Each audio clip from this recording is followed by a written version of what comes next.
hope you are having a blessed day. It is a cool, cloudy and gray day here on the mountains. Perfect weather for doing a quilt.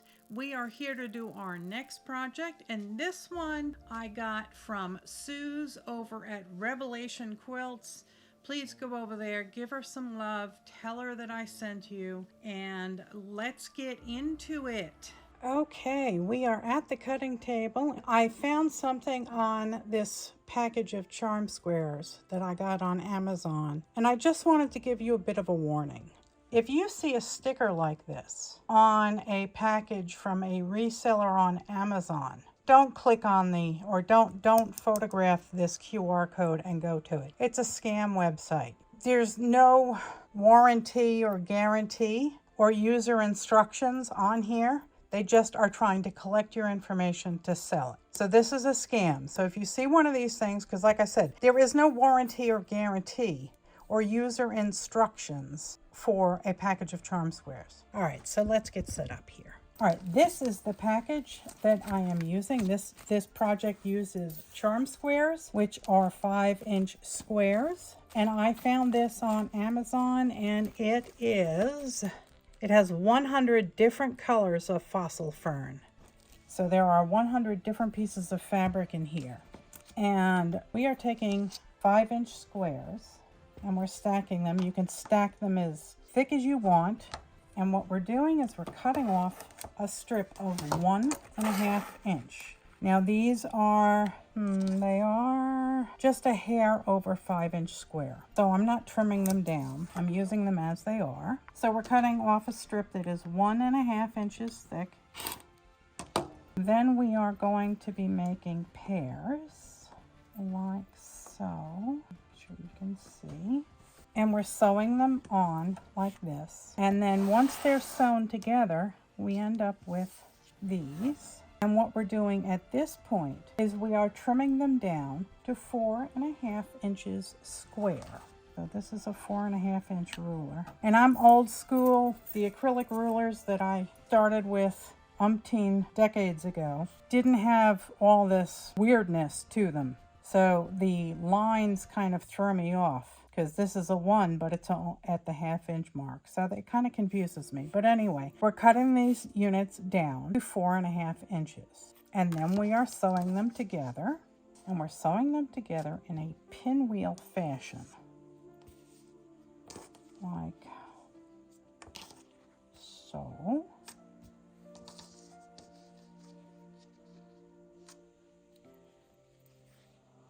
Like that.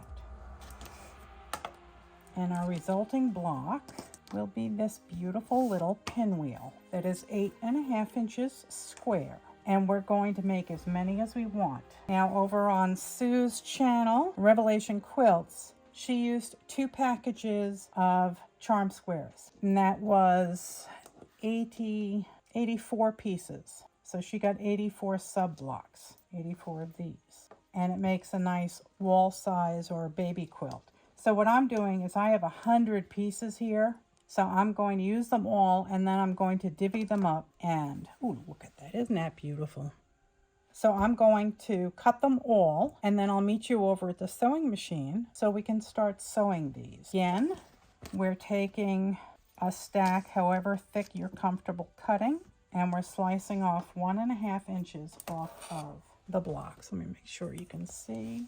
Okay, so there's 1.5 inches, and I'm considering 1.5 inches somewhere along the edge of the pinks, so kind of halfway between the valley and the peak. Okay, and then what you can do is you can take all of these and mix them up randomly, and take all of these and mix them up randomly, and then as you're at the sewing machine you can pick your pairs. When is the proper time to harvest my pears? And sew them together. So I'm going to finish cutting these up, and I will meet you over at the sewing machine. Okay, I've been playing with the settings on my camera here, so I'm hoping that this will work for you. I hope that you can see what I'm doing. Colors look quite accurate, and it doesn't seem to be blown out here. So we're going to go with it. So I have my stacks and I just randomly mix them all up. And if you do run across two that are similar, you can just swap them out. So no big issue. I am going to chain piece these through the machine. I already have my leader in here, and I've had questions asking what these pieces of fabric are. These are called leaders and enders, and what they do is they save thread, and they also prevent your pieces from getting sucked down into your feed dogs or the thread tail from getting sucked down into the bobbin. And it just makes things go smoother, and it also saves on thread. So they are called leaders and enders. Some people call them bunny ears and bunny tails. You can call them whatever you like, but I find that they are quite useful, and especially with machines that don't have an auto cutter. And I've also had folks asking me about this machine. I have a video introducing this machine on my YouTube channel. This is a Singer 301, and she is an absolute cream puff. There is absolutely nothing wrong with her at all. I just love her. Scant 1/4 inch seams. And like I said, if you don't like the match or if it looks too similar to others, you can pick a different piece. You can customize this any way you like. And you don't have to use a charmed square that has all the same patterning. You can pick anything that strikes your fancy. I found this and I just said, okay, let me get that and we'll see what kind of fun we can do with it. Okay, so again, these are 5-inch squares, and I cut a 1.5-inch strip off one side of every piece. We are sewing them together in random pairs. And when we are done, we'll take them over to the cutting table. And then we're going to trim them down to 4.5 inches square. And we'll be cutting the 4.5-inch length off the long edge. So when these are sewn together, these are 4.5 inches wide by 5 inches tall. So we're going to cut a 1/2 inch off.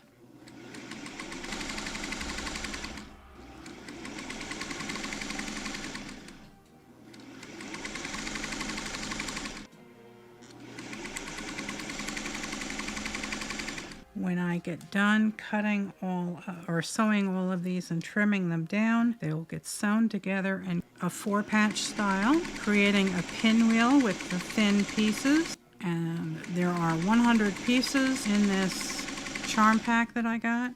This will make a baby quilt size. If you want to use a smaller charm pack, a standard one that has 40 to 42 pieces in it, then you might want to use 2 of them, unless you're just making a wall quilt. But with the 100 here, I will be able to make quilt big enough to be a baby quilt. You can, of course, add borders to it if you like.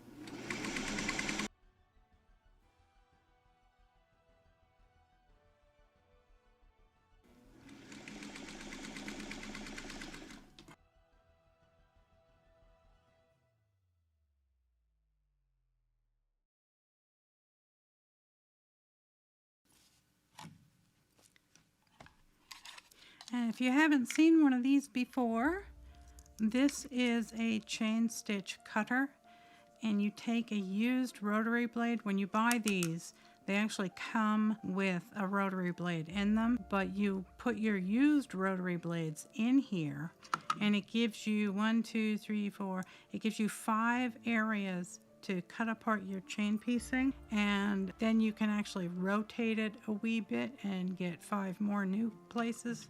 And when you are done, it fits in this little handy dandy case, and it closes via a magnet. So just keep it on your sewing table when you are chain piecing, and it quickly cuts things apart for you. Okay, I gave these all a quick iron. Okay, and now this is 4.5 inches wide, and it is 5 inches long, so we're just going to cut off a 1/2 inch at the bottom, and you may have some extra pinked edges here and there that you need to trim off. that is what we're looking for in the end. What I'm doing is I'm using one of these darker lines to match this seam here and trim them down with that so that they're not crooked. Because, you know, sometimes I sew like a drunken sailor.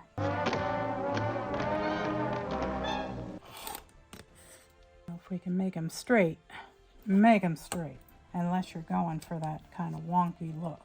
And if that's the case, have fun. I bet it would look cool. So I think you get the idea. We are taking our ruler and we're trimming it down to 4.5-inch square, and we are using one of the ruler lines to make sure that the side seam is straight, and then trimming off the excess. Okay, sometimes you're only cutting off a tiny piece like that, but it makes your blocks nice and straight. So this is a pretty simple thing to do, so I am going to turn the camera off and concentrate so I don't make it crooked, and I will come back when I am done trimming these all down. I have all these ironed, trimmed, squared up and all that, and I have them in an order and a 4-patch stack here that I like. So I am going to start sewing these together, and I am going to be chain piecing them.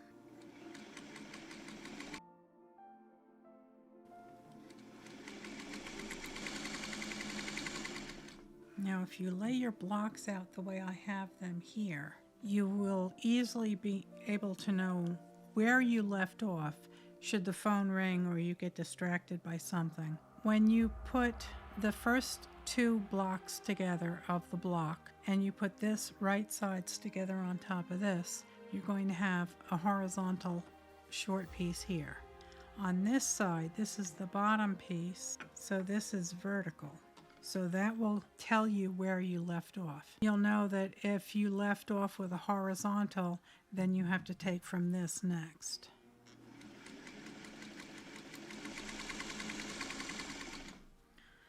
And on that note, I think I will turn the camera off and I will come back when I have them all stitched into pairs. And then I'm going to be doing the same thing again, sewing the pairs together. So I'm going to take the first 2 at the top of the chain here and sew them together and carry on in that manner until we are all done. Okay, I just wanted to come back here and give you a little bit of a tip that if you keep the pairs that you're sewing together, you won't get confused as to where does this pair of blocks belong. So I'm just going to cut them off 2 by 2 and leave them attached to each other, and that will make life a lot easier and avoid any confusion. We are going to finger press them in opposite directions, and I'm making sure that my seams are nested there.